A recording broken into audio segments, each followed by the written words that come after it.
compliance. We just need your compliance. You will feel no pain anymore, no more defiance. We just need your compliance. Just give us your compliance. We won't let you feel lost anymore. No more self-reliance.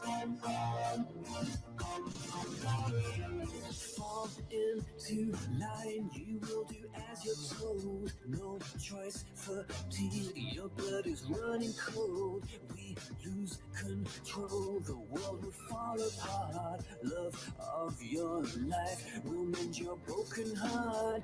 Life lived in fear, you need protection. You're all alone, too much rejection.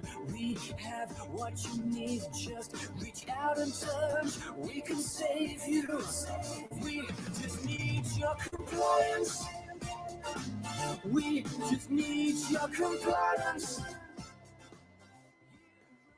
Bonjour à tous et donc bienvenue pour cette table ronde politique.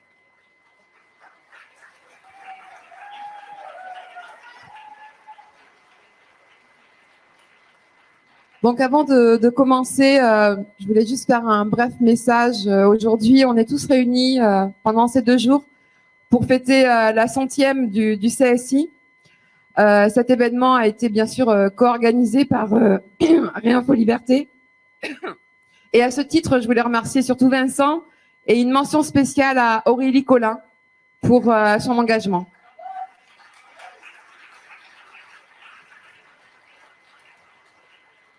Le CSI, c'est avant tout 2 ans d'émission, 2 ans d'information scientifique avec donc dans la plus stricte intégrité, dans une profonde sincérité. Et le CSI n'existerait pas sans vous. Merci à vous du fond du cœur.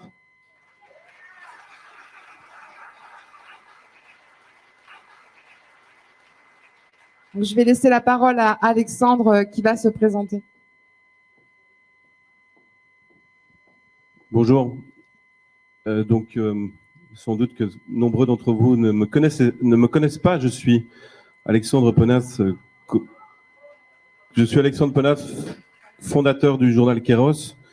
Alors, je soupçonne que les organisateurs de cette journée ont voulu coincer un petit Belge, parce que déjà, inviter un journaliste belge pour poser des questions à des politiciens français, c'est assez cocasse. C'est peut-être qu'en Belgique, on n'accepte plus que je leur pose des questions.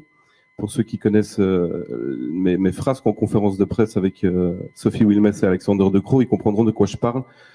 Autre chose, on me demande de poser des questions que je n'ai pas faites moi-même. Donc, deuxième chose où ils essayent de me coincer. Et puis, ils changent l'heure sans arrêt. Donc, voilà, merci les organisateurs. En tout cas, merci à tout le monde d'être là. Moyenne d'âge du public, 35 ans, je pense. Il y a clairement un problème sur le fait qu'on a encore du mal à toucher les jeunes. Et donc, voilà, mais c'est un plaisir d'être là. Donc, Emmanuel va commencer à poser des questions à Laurence et moi, j'introduirai des vidéos qui ont été préenregistrées de Virginie Joron et de Martine Veneur. Voilà, je donne la parole à Emmanuel. Merci beaucoup.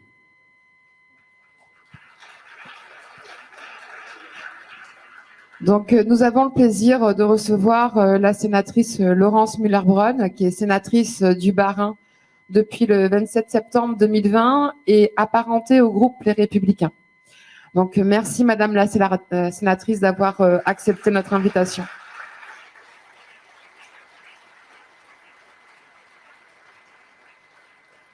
Donc, je vais vous poser une question, puis après, je vous laisserai bien sûr dérouler.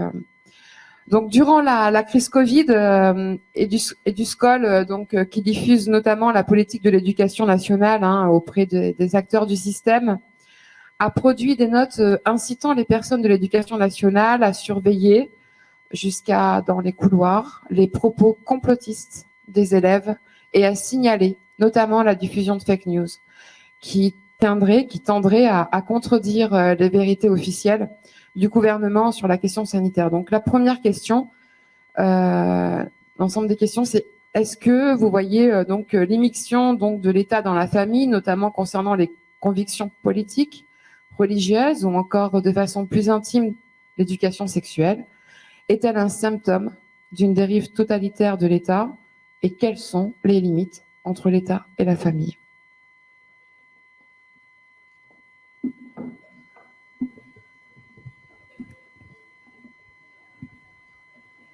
Mesdames et messieurs, d'abord je souhaitais remercier le Conseil scientifique de m'avoir invité à cette grande rencontre des gens qui osent réfléchir et qui osent avoir des doutes.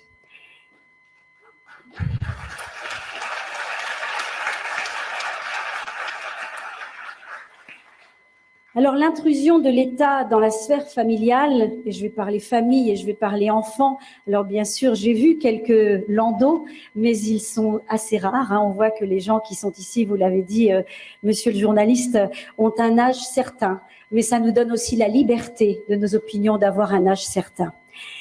Donc dans la sphère familiale, l'éducation des enfants n'est certes pas nouvelle, mais deux événements récents nous ont révélé l'ampleur actuelle de cette intrusion de l'État et de ses dérives autoritaires. Elle consiste à se substituer progressivement aux valeurs et aux choix individuels au nom, bien sûr, du bien collectif, avec pour point commun la volonté de faire disparaître l'autorité parentale au prétexte fallacieux d'émanciper les enfants dans leurs propres choix. D'abord, le premier élément, c'est la circulaire Blanquer. En 2019, le ministre Blanquer ouvre la voie au phénomène transgenre en lançant des travaux internes au ministère de l'Éducation nationale avec les lobbies trans pour aboutir en 2021 à la publication de la circulaire intitulée « Pour une meilleure prise en compte des questions relatives à l'identité de genre en milieu scolaire ». Les enfants dits transgenres peuvent désormais porter le prénom de leur choix à l'école. Et le texte exige que les enseignants exigent ce choix sans intervention des parents. Le ministre Blanquer a ainsi ouvert, discrètement mais sûrement, la voie pour encourager le phénomène transgenre en passant outre l'avis des enseignants et au mépris de l'autorité parentale, avec les conséquences que l'on connaît aujourd'hui, aggravées par les offensives du ministre actuel concernant l'éducation sexuelle des enfants. Le deuxième événement, 2020, à partir de 2020 et pendant plus de 2 ans, c'est bien la crise sanitaire qui s'est transformée en une expérience inédite dans l'époque contemporaine d'intrusion de l'État par la contrainte et la répression dans tous les aspects de notre vie quotidienne, privée et intime. L'onde de choc qui a suivi est loin d'être apaisée et elle n'a sans doute pas encore révélé tous ses effets. Malheureusement. On assiste alors à une double intrusion physique et mentale. Une intrusion physique avec les confinements, l'isolement, le vaccin et l'absence de soins que l'on retrouve aussi dans l'encouragement à la transidentité et à la transformation des corps. Une intrusion mentale ensuite, dans le cas de la crise sanitaire, elle a été distillée par la peur, la culpabilisation et l'invasion de règles absurdes et contradictoires.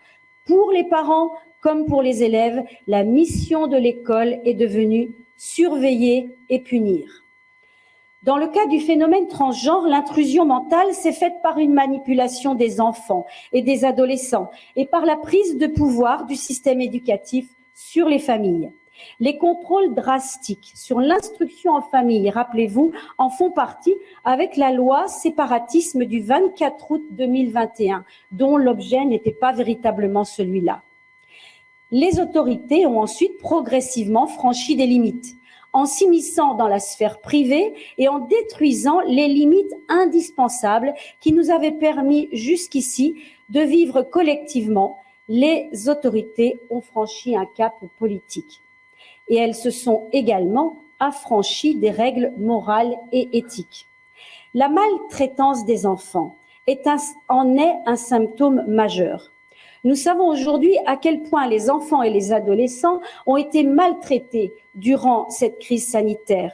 Et je remercie les mamans louves qui, dans tout le pays, ont sonné le cri d'alarme.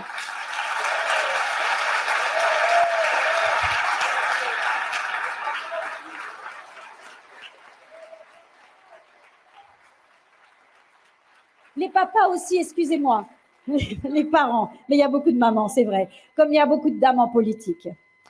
J'ai dénoncé en octobre 2021 à la tribune du Sénat la vaccination de masse, et particulièrement celle des enfants et adolescents, dont nous savons aujourd'hui que ce vaccin était non seulement inutile pour eux, mais qu'il a engendré de graves effets secondaires. Les autorités ont contraint et déstabilisé les familles en abusant de leurs pouvoirs législatifs et réglementaires et en allant bien au-delà de leurs prérogatives. Mais aujourd'hui, les parents concernés par les effets secondaires, on ne peut que le constater, sont abandonnés par les autorités publiques qui fuient leurs responsabilités. Le cas des enfants vaccinés, le paroxysme de cette intrusion autoritaire a quand même été atteint lorsque nous avons découvert le cas des milliers d'enfants vaccinés en France hors protocole, avant les recommandations des autorités de santé nationale et surtout avant les autorisations des vaccins pédiatriques. Pour rappel, dans un article du Monde daté du 23 novembre 2021 qui recense les données de Santé publique France, on apprend que des enfants de moins de 12 ans ont reçu des doses adultes à partir de décembre 2020.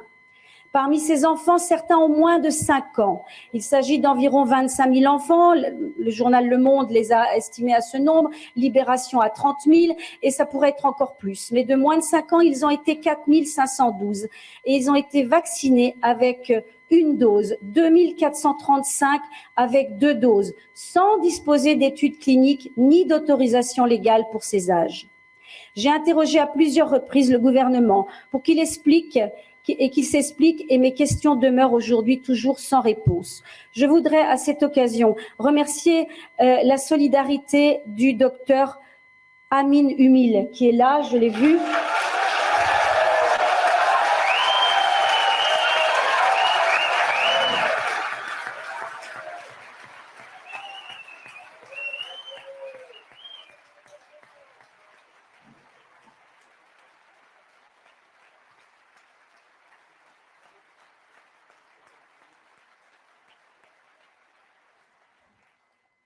Il s'est exprimé précisément et sincèrement au Sénat, ce qui lui a valu la situation d'aujourd'hui. J'ai ma collègue députée européenne Michèle Rivasi et mon autre collègue Virginie Joron ont également interrogé leur commission européenne sur cette question et tout le monde s'est défaussé sur la responsabilité des États membres. Les enfants, finalement, ont été de véritables boucs émissaires sanitaires et des cobayes de l'idéologie aussi bien vaccinale que celle qui est en train d'apparaître aujourd'hui, l'idéologie trans. La crise du Covid nous a montré que la maltraitance et le non-respect de l'intégrité physique et mentale des enfants s'est banalisé et a même été justifié par les autorités médicales et politiques au nom de la santé publique. Considérés comme super contaminateurs, on a stigmatisé les enfants pour mieux les culpabiliser ensuite en faisant croire qu'ils risquaient de tuer papy et mamie. Étonnamment, on n'applique pas les mêmes précautions sanitaires lorsqu'il s'agit de transformer leur corps pour les faire changer de sexe. Là, il n'y a pas de précaution.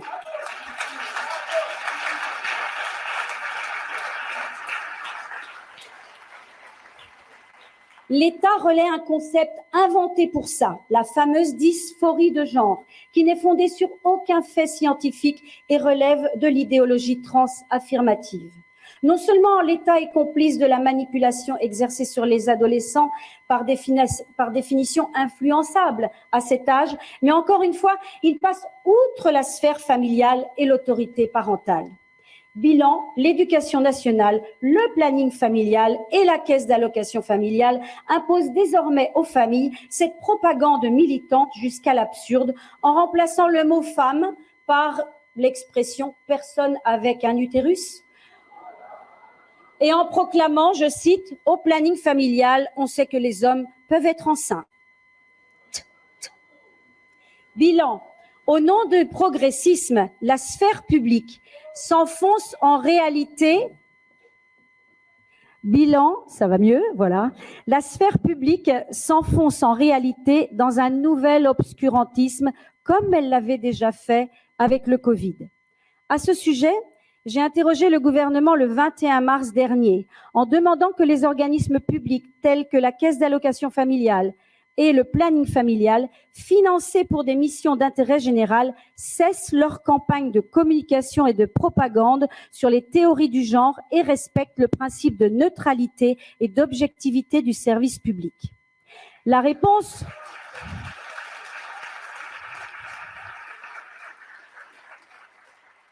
de la ministre a été déconcertante. Elle a rappelé les combats historiques pour le droit des homosexuels, ce qui non seulement n'est pas le sujet, mais est assez ironique, sachant que les associations homosexuelles combattent elles-mêmes l'idéologie trans qui exploite le mal-être des adolescents homosexuels en leur faisant croire qu'il s'agit d'une victime de la dysphonie de genre, qu'ils sont victimes d'une dysphorie de genre.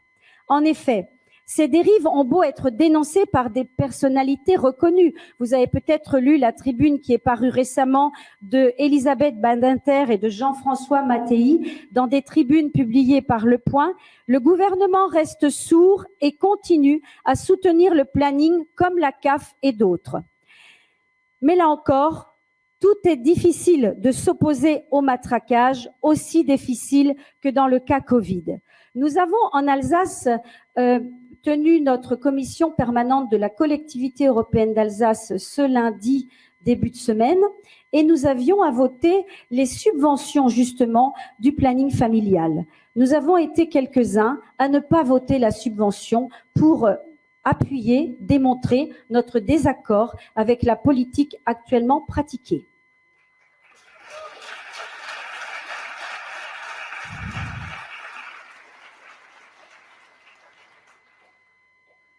Une nouvelle intéressante cependant, nous avons obtenu au Sénat, avec ma collègue sénatrice Jacqueline Eustache-Brignot, la création d'un groupe de travail au sein de notre groupe politique intitulé « Transidentification chez les mineurs, faut-il légiférer ?»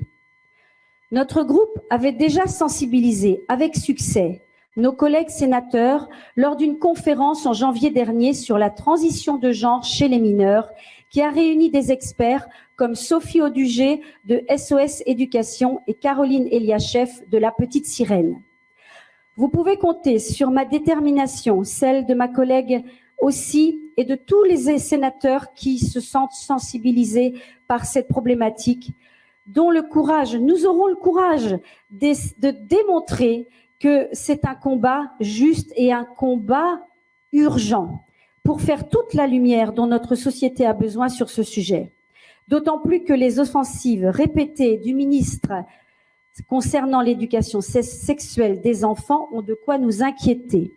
Alors qu'un élève sur 2 entre au collège sans avoir acquis le niveau requis en lecture, rédaction et mathématiques et que la France dégringole dans les classements internationaux, le ministre a publié une circulaire le 30 septembre 2022 qui fait de l'éducation sexuelle un enseignement prioritaire et obligatoire.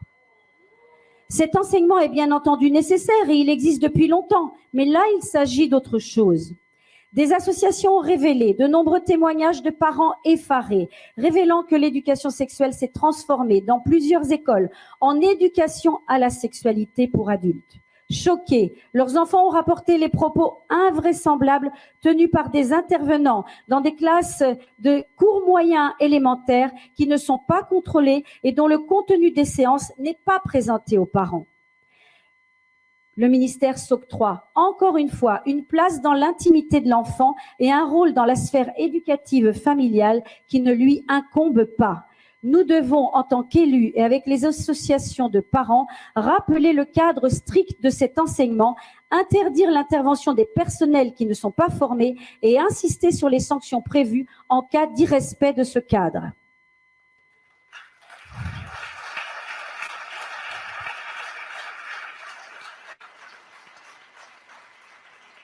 Enfin, je voudrais élargir le sujet de la maltraitance institutionnelle et des dérives autoritaires à l'ensemble des personnels suspendus.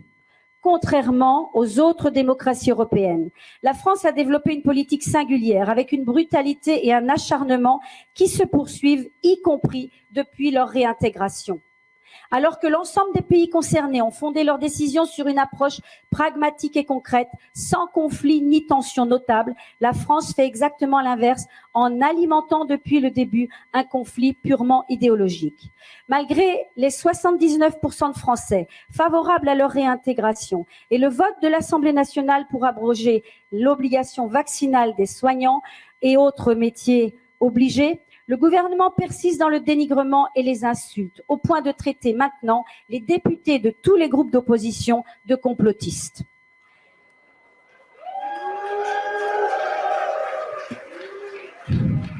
Isolés mais soutenus par ceux que nous connaissons, inutile d'en dire plus. Le gouvernement s'enfonce là encore dans un déni obscurantiste, mais heureusement devenu minoritaire sur cette question. Pour conclure, je pense que nous sommes tous d'accord sur l'interprétation de cette politique spécifiquement française. Nous en connaissons les motifs et les objectifs.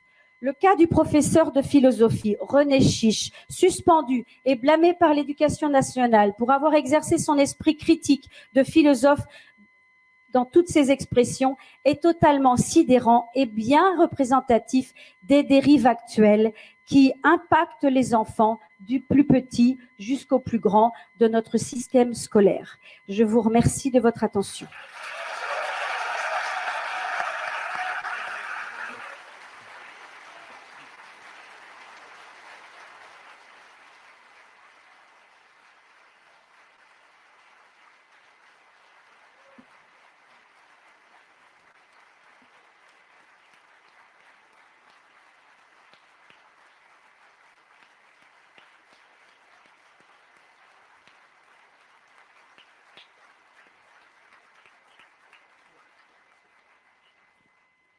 Merci beaucoup.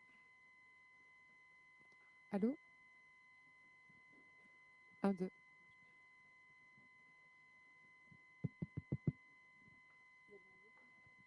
Allô, allô, allô. Allô.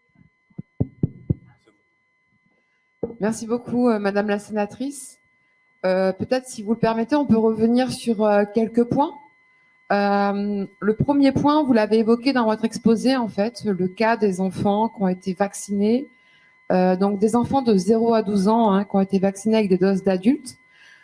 Vous avez justement évoqué ce problème le 24 mai 2022 durant la commission d'enquête sur les effets secondaires. La NSM vous avez alors répondu en vantant les mérites de son système de pharmacovigilance sans apporter aucun élément de réponse. Vous aviez demandé justement qu'en était-il du suivi de ces enfants. Donc, qu'en est-il aujourd'hui en fait? On peut dire que rien n'a avancé. Nous n'avons aucune information. Il n'y a aucun rapport de suivi de pharmacovigilance sur le site de l'ANSM concernant cette cohorte d'enfants vaccinés avec des doses adultes. Il faut se dire aussi, sachant que ce produit il a été injecté hors AMM, il n'a jamais été testé, puisqu'il n'y a qu'en France qu'on a fait ça. Donc, aucun médecin ne va pouvoir rapporter des effets indésirables, parce que là, pour lui, ce serait très, très compliqué. Donc, voilà la difficulté, mais c'est un fait. Ces enfants-là existent et il n'y a qu'en France qu'on a vacciné avec des doses adultes selon nos connaissances. Merci. Alors effectivement, on voit également aux États-Unis des enfants qui ont reçu des doses périmées d'injection. On a un problème véritablement de transparence au niveau de ces effets secondaires. Le 20 juillet, dans l'enceinte du Sénat, vous avez notamment évoqué ces problèmes de transparence en citant l'absence totale de transparence sur les expertises qui ont défini la stratégie de la vaccination, l'opacité continue sur le sujet des effets indésirables. Plus d'un an après l'ouverture de la commission d'enquête, nous n'avons pas de rapport définitif. J'ai deux questions très simples. Que cela vous inspire-t-il? Et puis surtout, comment pensez-vous qu'il serait possible de remédier à ces problèmes de transparence au sein même de nos institutions?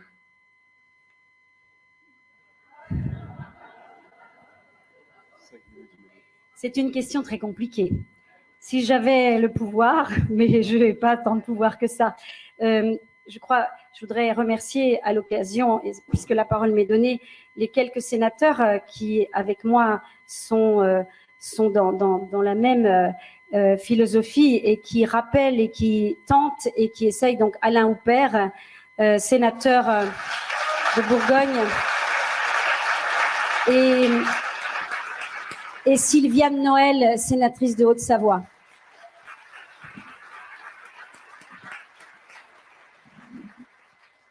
Nous sommes présents là où nous pouvons, nous prenons la parole dès que nous pouvons.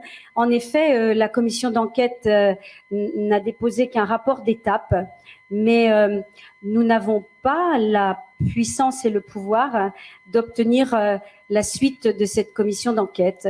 Mais le temps, vous l'avez dit, les précédents intervenants ont bien évoqué le temps en général amène un jour ou l'autre la vérité, et c'est ce que nous espérons. Merci.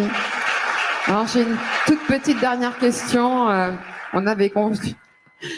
Donc, vous avez pris position notamment donc, contre les mesures sanitaires chez les enfants. Nous avons, il y a eu donc le traité pandémie rédigé par l'OMS qui accentue ces mesures, notamment en faisant un focus sur les enfants. Ça pose inéluctablement un problème de souveraineté au niveau de notre système de santé.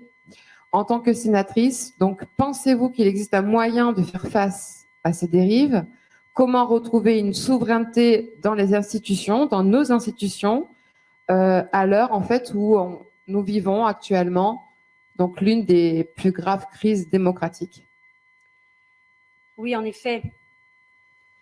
Pendant que en France on a débattu de la retraite, l'Europe, en accord avec l'OMS, a avancé par des votes qui ont confirmé pour un organisme comme le Parlement européen qui n'a pas de compétences santé, l'adhésion au programme de l'OMS. C'est très grave. Comment vous avez vu que les quelques députés européens des différents États qui s'y sont opposés, qui demandent plus de transparence, qui demandent du débat et qui estiment que les pays doivent rester souverains, n'ont pas été entendus. Les votes continuent et on pourra continuer à s'opposer par les voix que nous avons et les voix que nous portons, mais moi je crois qu'il n'y a que les populations qui devront se prendre en main. Vous serez beaucoup plus nombreux que nous. Et je crois que les populations doivent s'informer, doivent avoir l'esprit critique et ne pas rester dans la propagande qu'on déverse tous les jours par tous les canaux possibles, et que les populations doivent bien faire savoir ce qu'elles souhaitent pour leur vie, qu'on arrête de leur imposer ce qui soi-disant est bon pour elles. Voilà. Merci beaucoup. Merci. Si j'ai le temps, après, je vous poserai une question sur la légitimité des institutions politiques de manière générale. Mais je voudrais vous remercier de vous attaquer à l'idéologie trans, qu'il faut nommer par son nom. En fait, c'est tout simplement un délire. Il ne faut pas avoir peur. Et je pense que dans les écoles et partout, parce qu'on a encore la peur de dire, parce qu'il y a l'illusion du conformisme. Mais je pense que beaucoup de parents, beaucoup de soignants, beaucoup d'enseignants s'opposent à ce qui est tout simplement du délire, sans toutefois nier la souffrance de certains qui sont pris là-dedans, mais c'est une extrême minorité. Voilà, nous avons posé une question à Virginie Joron, qui est aussi une exception parmi les... Combien de députés européens? Des centaines, 750. Donc, vous connaissez Virginie, c'est une des seules, Virginie Joron, à s'opposer au totalitarisme politique. Évidemment, il y a Michel Rivasi aussi, il y en a d'autres, mais elles sont très peu nombreuses. Alors, on lui a posé la question suivante. Dans l'affaire des SMS entre la présidente de la Commission européenne et le PDG de Pfizer, Madame von der Leyen a fait savoir que cette question relevait selon elle du domaine privé. Excusez-moi de parler trop fort, parce que ça m'énerve. Est-ce là un indice que les institutions européennes se sont structurées en vue de la fusion publique-privée et donc de l'élimination de la souveraineté des peuples et du contrôle public? On la laisse répondre.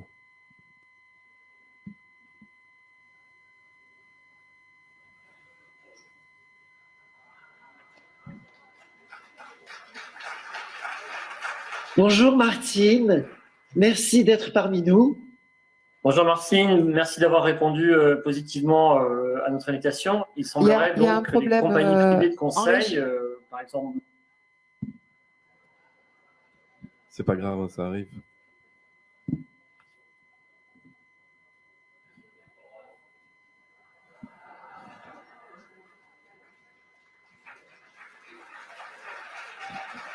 Bonjour Virginie Joron, c'est un plaisir de vous accueillir et d'avoir votre témoignage en tant que députée européenne et membre du Rassemblement national. Alors Vincent va poser une question importante qui nous concerne tous sur les liens du privé et du public.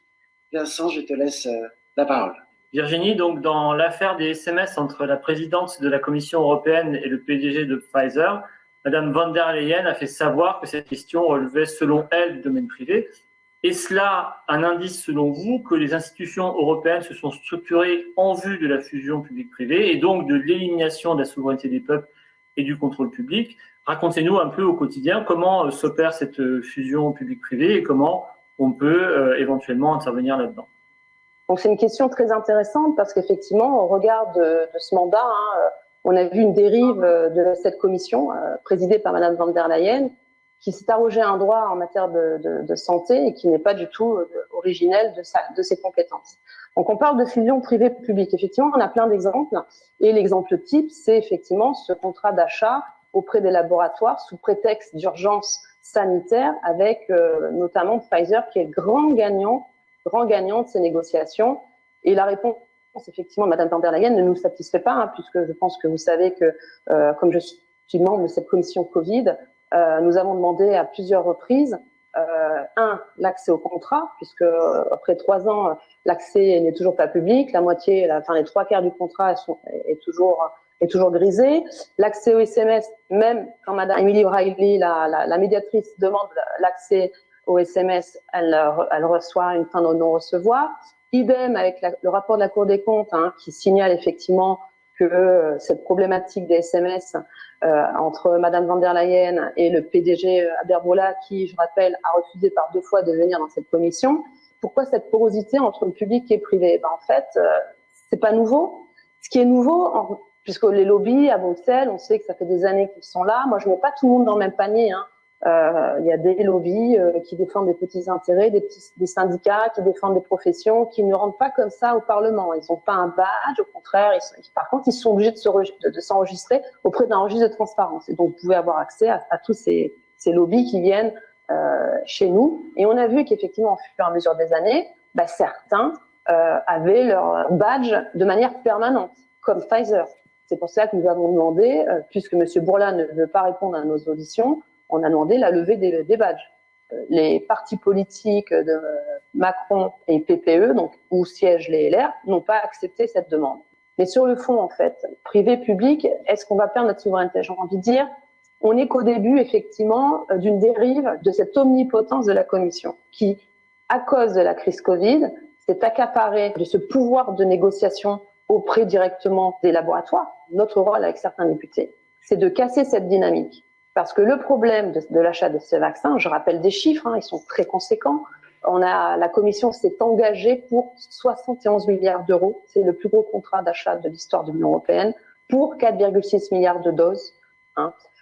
Pour rappel, on est 2023, 3 ans après les premières campagnes de vaccination, on a un peu moins d'1 milliard d'injections dans l'Union européenne. On a 500 millions de doses, on ne sait pas où elles sont. Par contre, ce que l'on sait, et c'est ça qui pose problème encore aujourd'hui, c'est que comme la Commission s'est engagée à acheter 4,6 milliards de doses, elle s'est engagée à, même s'il n'y a plus de pandémie, même si aujourd'hui il n'y a plus cette demande.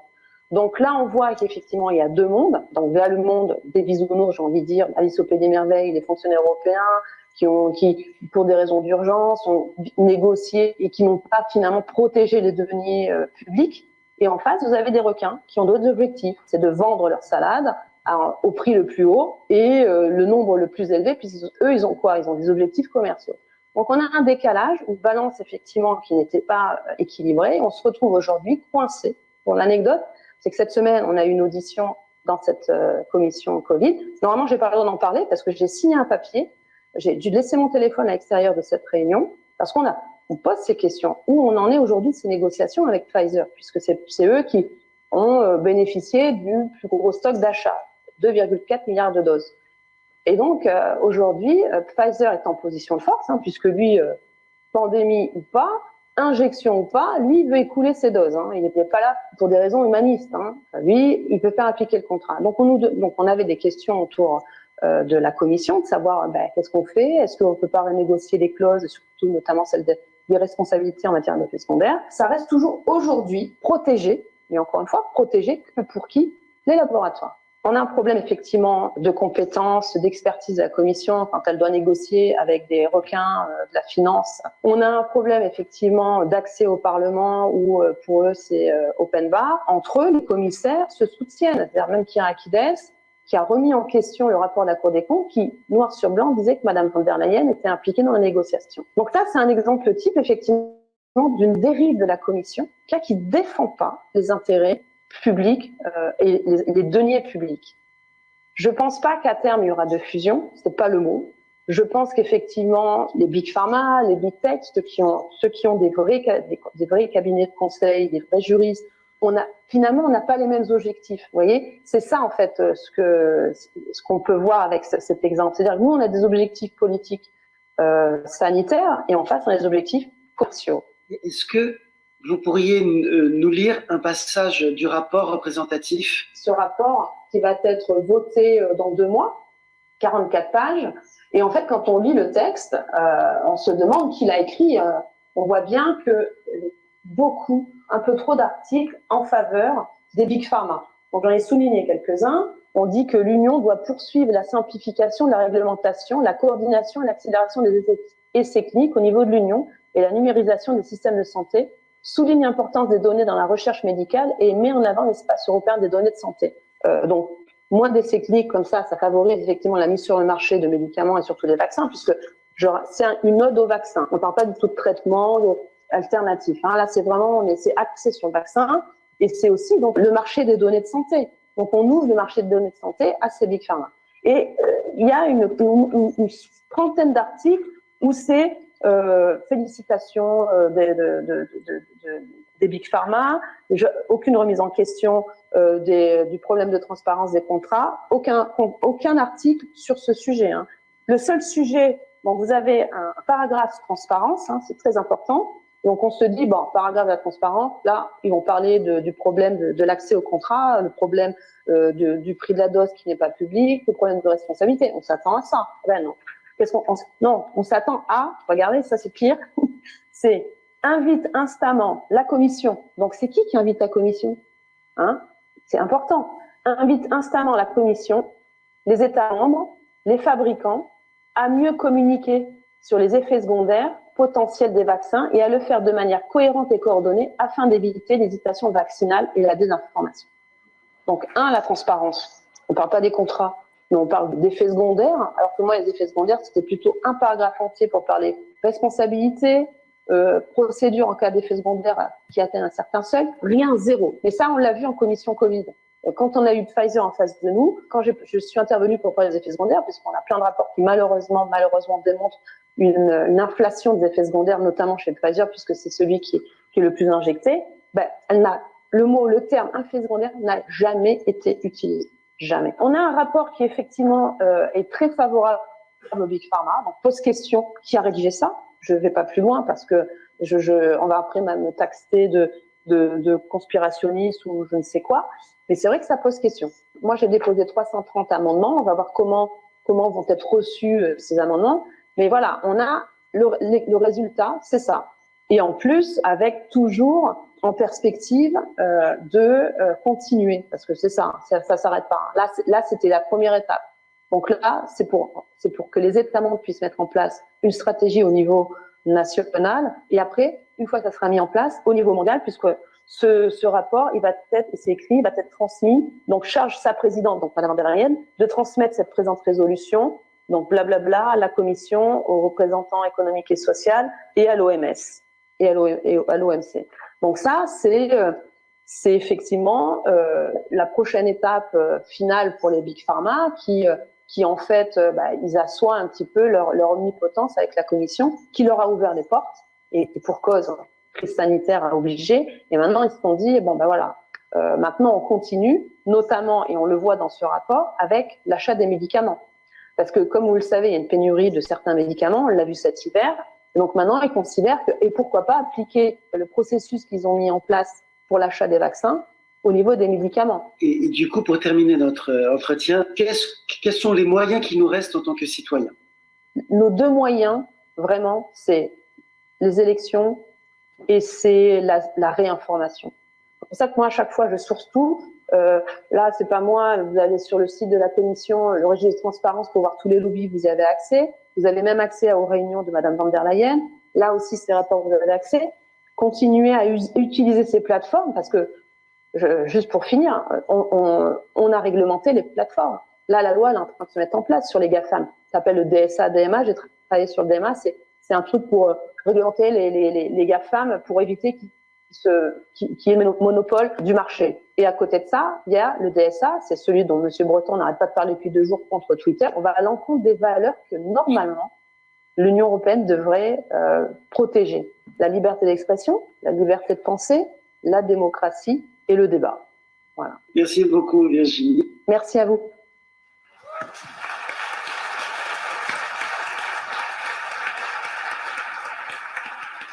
Merci. Merci Virginie. Petit aparté avant de donner la parole à Martine Vonner. Je crois que c'est Coluche qui disait si les élections changeaient quelque chose, ça fait longtemps qu'elles seraient interdites.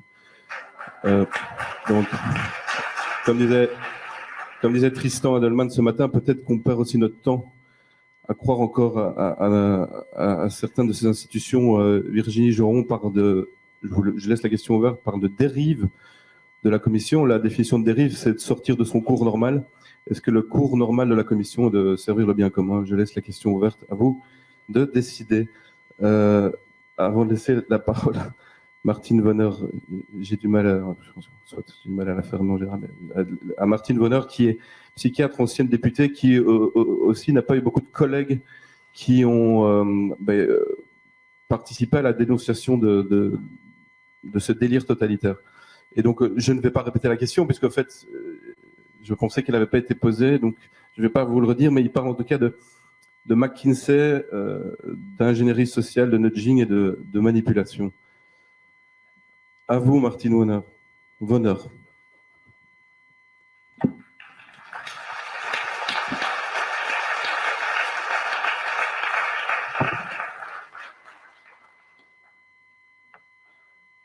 Bonjour Martine, merci d'être parmi nous.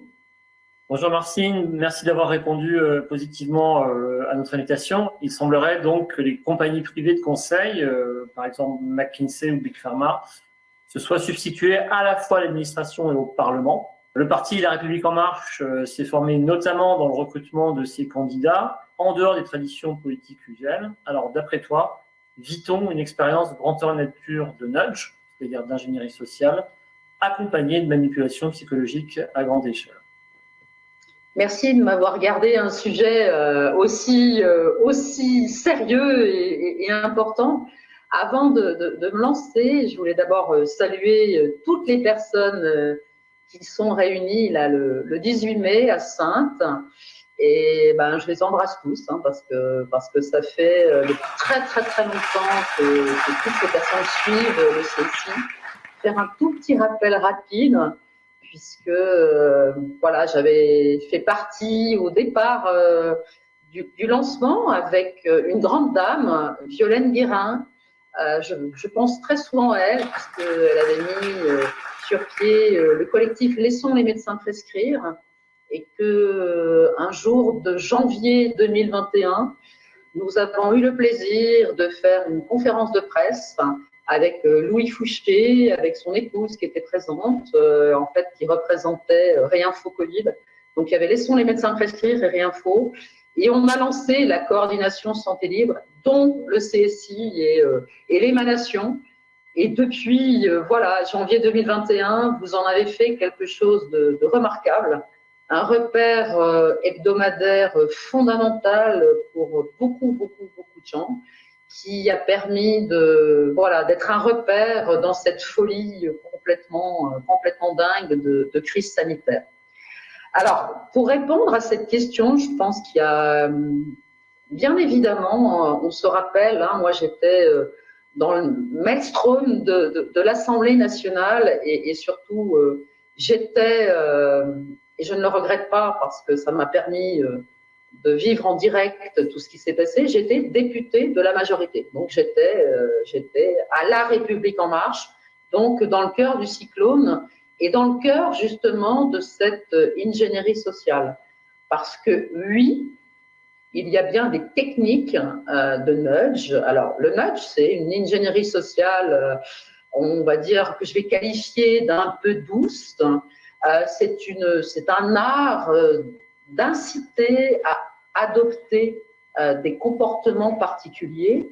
Mais cette technique-là, elle a existé, je vais y revenir, au sein de l'Assemblée, mais elle a même été mise en place, en fait, dès le départ, au moment du recrutement. On se souvient que le groupe majoritaire en 2017, c'est plus de 300 députés, pour la plupart, comme moi, qui n'avaient jamais fait de politique avant. Donc les fameuses personnes qui venaient de la société civile. Et ces personnes, pour la plupart, alors je vais commencer par me mettre dans le lot et après m'en extraire, puisque de toute façon, j'ai pris un grand coup de pied, puis ils m'ont mise à la porte, donc tant mieux. Et ça, c'était au moment de la crise Covid. En fait, quand on arrive et qu'on n'a jamais fait de politique, on ne comprend pas forcément tout de suite comment tout cela fonctionne et quels sont les rouages de l'Assemblée. Et surtout, et c'est peut-être ça qui m'a impressionné au début, le rythme. Un rythme complètement incroyable qui est marqué par la succession extrêmement rapide des textes qui arrivent en commission et ensuite dans l'hémicycle. Et je me souviens très bien, et déjà là, je me suis dit, mais c'est très bizarre parce que Macron avait dit, mais on va légiférer, c'est la première fois où on va légiférer, on va dire en douceur, on va ralentir le rythme habituel. Et en fait, ça a été tout le contraire. De 2017 à 2022, il n'y a jamais eu autant de textes qui ont été produits pendant une mandature. Et donc, pourquoi j'insiste là-dessus? Parce que, bon, je sais pas, j'ai une formation scientifique, médecin, spécialiste. C'est un peu sérieux quand même, les études de médecine. Et moi, j'ai toujours été relativement bon élève, donc très appliqué en tout cas. Et j'ai eu le sentiment, brutalement, d'avoir une pression absolument incroyable et de travailler au fond très très mal. Parce que quand on veut avoir une vision très juste d'un texte de loi qu'on nous propose et de comprendre le contexte, il faut bien évidemment, pour alimenter le débat, pour réfléchir, il faut lire beaucoup. Il faut d'abord lire le texte, mais essayer de comprendre le contexte. Je vais vous prendre par exemple un exemple. Il y a eu la prolongation du glyphosate où Macron avait écrit dans son programme qu'il ne serait pas prolongé. Et d'un seul coup, il y a un texte qui arrive en disant on ne peut pas faire autrement, on va prolonger l'utilisation du glyphosate. Bon, alors, sur le coup, bien sûr, on arrive en réunion de groupes politiques. C'était tous les mardis matins. Et à ce moment-là, ce qui était aussi très choquant pour moi, parce que je pensais que les institutions en France fonctionnaient à peu près bien, en fait, il y avait un lien très fort entre le législatif, donc nous qui étions là pour légiférer sur des textes, et l'exécutif, parce qu'à chaque réunion, il y avait au moins un, voire plusieurs ministres qui étaient présents. Donc déjà, une articulation très serrée entre le pouvoir exécutif et le pouvoir législatif. L'exécutif s'invitant en permanence, mais l'invitation n'était pas gratuite. Il y avait là une pression complètement incroyable sur des députés, souvenez-vous, nous étions appelés les godillots, parce qu'en effet, on n'avait pas de recul, on ne savait pas faire de la politique, etc. Mais le sens du mot godillot, c'était, on aurait pu dire les moutons, enfin, etc. C'était parce que il n'y avait qu'une seule tête, il n'y avait qu'une seule voix, et ces 300 n'étaient là que pour obéir. Donc il y avait à la fois cette pression du temps, mais cette pression de l'intimidation réelle de l'exécutif sur le législatif. Mais tout ça, bien évidemment, étant fait, on va dire, moi, bon, j'ai pas beaucoup de mérite, je suis psychiatre, donc me mettant toujours un tout petit peu à distance de cela, en capacité de réfléchir et d'essayer de comprendre ce qui se passait, je voyais, je faisais une mini-analyse comportementale de mes collègues députés, et j'étais totalement effrayée par cette incapacité pour eux à remettre en cause la parole, presque la parole du père, parce que quand Édouard Philippe était présent, bon, c'est un grand monsieur qui essayait d'en imposer. Bon, avec moi, il a eu un peu de mal, parce qu'on s'est vraiment, il y a eu quelques bras de fer, mais très, très durs entre nous deux. Mais en fait, il y avait une obéissance aveugle à ce pouvoir, mais ce pouvoir qui n'était pas, en tout cas, moi, j'ai très vite senti qu'il n'y avait rien de naturel dans tout ça, et qu'il y avait surtout une machine de guerre qui écrivait les éléments, ce que j'ai toujours appelé les éléments de langage, c'est-à-dire ce qu'on devait dire, ce qu'on devait penser, ce qu'on devait dire à la presse. Donc tout ça, tous ces messages très forts, mais ils n'étaient pas créés simplement par les quelques personnes du comité exécutif du parti politique. On sentait bien qu'il y avait une vraie machine de guerre derrière ça, et tu l'as dit très justement quand tu as posé la question. McKinsey, bien évidemment, on sait depuis à quel point ils sont intervenus dans toute la gestion débilitante de la crise Covid, mais toutes ces sociétés-là, j'allais dire aux frais de la princesse, hein, parce que c'est un argent dingue qui a été dépensé, alors qu'en France, on a des hauts fonctionnaires compétents, extrêmement bien formés, et qui étaient à même sur tous les sujets de pouvoir éclairer les députés. Mais en fait, cette manipulation, parce que ce n'est pas autre chose que ça, qui avait une forme relativement douce, en fait, dans la réalité, après, sortant de la réunion de groupe politique, mais dans la réalité de l'hémicycle, devenait quelque chose d'extrêmement violent, parce qu'il y avait des passes presque comme un jeu sur un plateau de théâtre, en fait, un renvoi permanent qui faisait que les quelques députés au début, puis bon, sur la crise Covid, je me suis souvent sentie très seule, étaient vraiment pris en tenaille et seuls face à 15, 20, 100 députés qui n'arrêtent pas de dire que, de toute façon, le message que eux passent, c'est eux qui détiennent la vérité, c'est eux qui sont dans la bienveillance du peuple, etc. Donc on est là, vraiment là, dans l'inversion totale d'une logique, d'une réflexion possible. Les échanges sont interdits, puisqu'il y a une vérité d'un côté, et après, après, on a vu toutes les dérives vers le complotisme, etc., etc. Peut-être dire que s'ils ont réussi à faire tout ça, c'est qu'au fond, les députés avaient été recrutés chez des gens extrêmement incultes, et pauvres en matière, non pas de cursus universitaire, parce que ça fait des gens très formatés aussi parfois, mais pauvres en matière de capacité à résister, je crois. Merci beaucoup, Martine, de ce témoignage absolument essentiel sur le rouage interne des partis politiques et de ce parti politique en particulier. Ça va beaucoup nous éclairer et nous aider dans la compréhension de la situation. En tout cas, merci pour m'avoir invité déjà, et puis bonne journée à tous et bon débat, bonne réflexion. À bientôt. À bientôt, merci.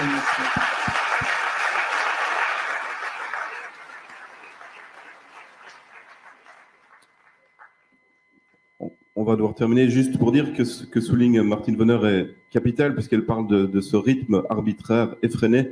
C'est le même dans le journalisme, au fait, hein, et Alain Cardo, qui est un formidable journaliste français, qui écrit journaliste précaire, journaliste au quotidien, et qui a donné la parole à des gens qui ont quitté les médias mainstream, montre que l'excuse de sortir vite, aller vite, était tout le temps mise en place, en fait, pour empêcher de penser. J'ai une petite question, mais ça va être difficile d'y répondre. Il faudrait beaucoup de temps, notamment pour Laurence Muller-Braun, mais par rapport aux partis politiques, aux institutions de manière générale, je voudrais citer Simone Veil, la philosophe, qui disait, par rapport aux partis politiques, si on confiait au diable l'organisation de la vie publique, il ne pourrait rien imaginer de plus ingénieux. Elle rajoutait le fait que les partis existent n'est nullement un motif de les conserver, seul le bien est un motif légitime de conservation. Le mal des partis politiques saute aux yeux. Je voudrais rajouter la phrase que disait Orwell, formidable George Orwell, le langage politique, et avec quelques variantes, cela s'applique à tous les partis politiques, des conservateurs aux anarchistes, a pour fonction de rendre le mensonge crédible et le meurtre respectable, et de donner à ce qui n'est que du vent une apparence de consistance.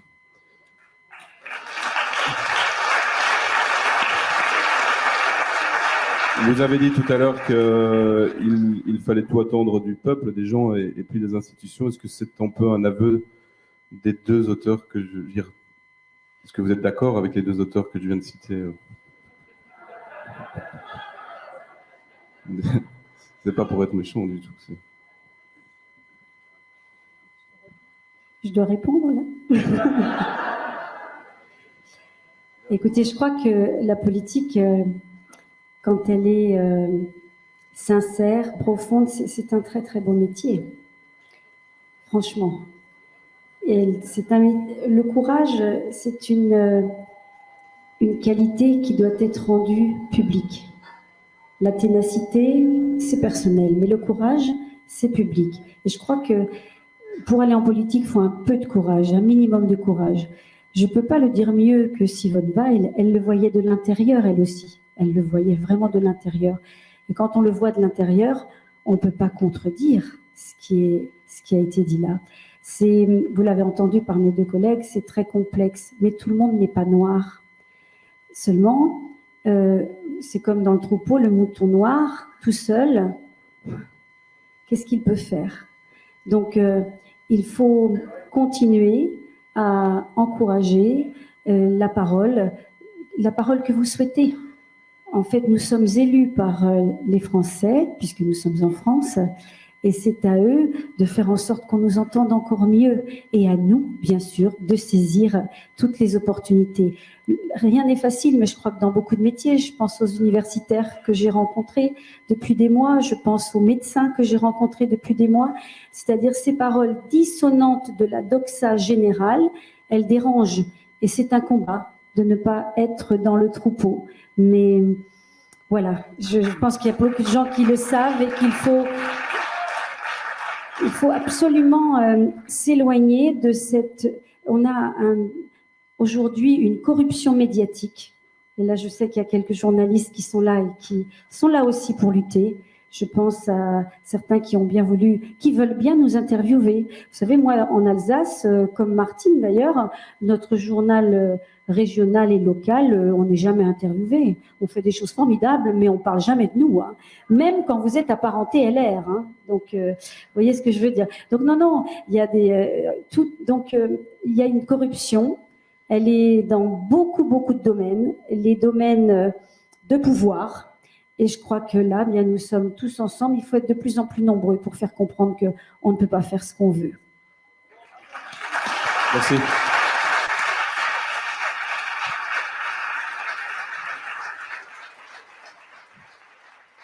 Merci beaucoup, merci Madame la sénatrice, merci Alexandre, merci Manuel. Donc on va faire maintenant une pause déjeuner, voilà, que vous avez tous bien mérité, et on vous remercie d'avoir été jusque-là. Donc on va reprendre à 14h15. Voilà, merci beaucoup à vous, merci beaucoup. Merci beaucoup.